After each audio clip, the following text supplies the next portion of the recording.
Hey, look, it's Jim Hespenheide from Paul's Chrome in the shop with me today. How you doing, Jim? Excellent, Dennis. You know, I've known you for a long time, and we really shouldn't let something like this come between us, but what is this monster? What is this big shiny monster? This is an aluminum casting from the back of a 1957 Cadillac. It's a very, very difficult piece to do. It's upside down right now, how it would be on the car. But this is the exhaust ports come out through here. This was a drain hole, and it was all rotted out. There was a big section missing here. The brackets that hold it on to the back were rotted off and missing. And it's hard enough to patch up some old steel car bumpers. But this is a impure 60-year-old casting that was corroded beyond all recognition. Aluminum casting. And there are very few places in the country that can chrome this part at all. And I believe that we do the best job out of the people that can do it. We've done a number of these over the years, and you know, antique Cadillacs are one of the things that keep us in business.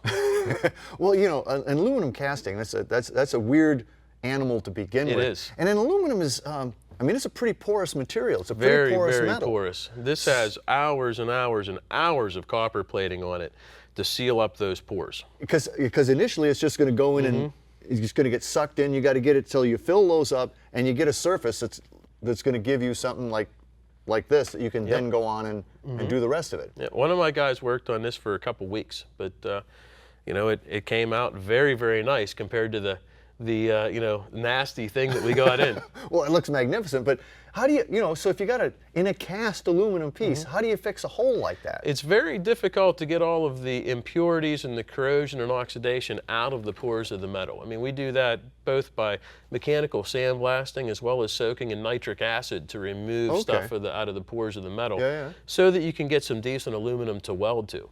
And then it's just TIG welding aluminum. It's just a lot harder on a 60-year-old casting than it is on, you know, on a newer piece. So this was a big hole. You brought it down to the proper size. Exactly. Hole, all with TIG welding. Yep.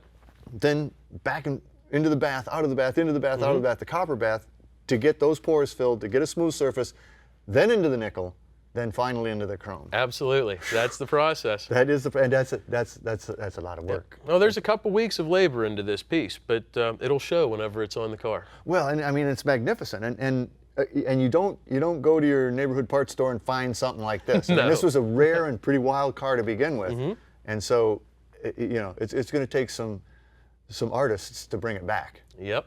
Man, and it's gorgeous. I mean, it's. Thank you. I don't think I've seen one that good. Now here, this is the other thing. I mean, so caddies, you guys love caddies because you do a lot of them. You guys do an awful lot of bumper work. We do. A bumper is a highly visible item on the car, and we're usually about twice the price of a high production bumper rechroming shop, but the quality is not even comparable. We try to take it to as close to a bathroom mirror type finish as you can get, and take all the waves and lines out of it that a high production bumper shop would and here's a leave great in. example, because this is obviously a custom bumper. It's been the bumper bolt holes have been. A lot of people like that smooth look of eliminating the bumper, you know, the bumper bolts. And we can do that for people, and I prefer for us to do that than instead of somebody welding them shut themselves, because we can be sure that we weld it at the proper level so that we don't have a low spot in the metal. But well, this it's probably bumper more work when somebody does it themselves. They probably actually ends up costing them more because you got to fix that. Usually, that's usually the case. This bumper was actually shortened up in a couple of spots to bring the ends in tighter to the car, and then also had the bumper bolt holes welded shut. So we can perform that service for people that don't want to keep their car original. And you know, I like them both. I like customs. I like originals.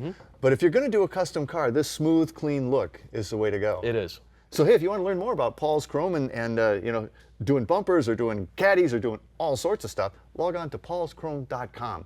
And man, this one is one rare bird. They didn't make many of these.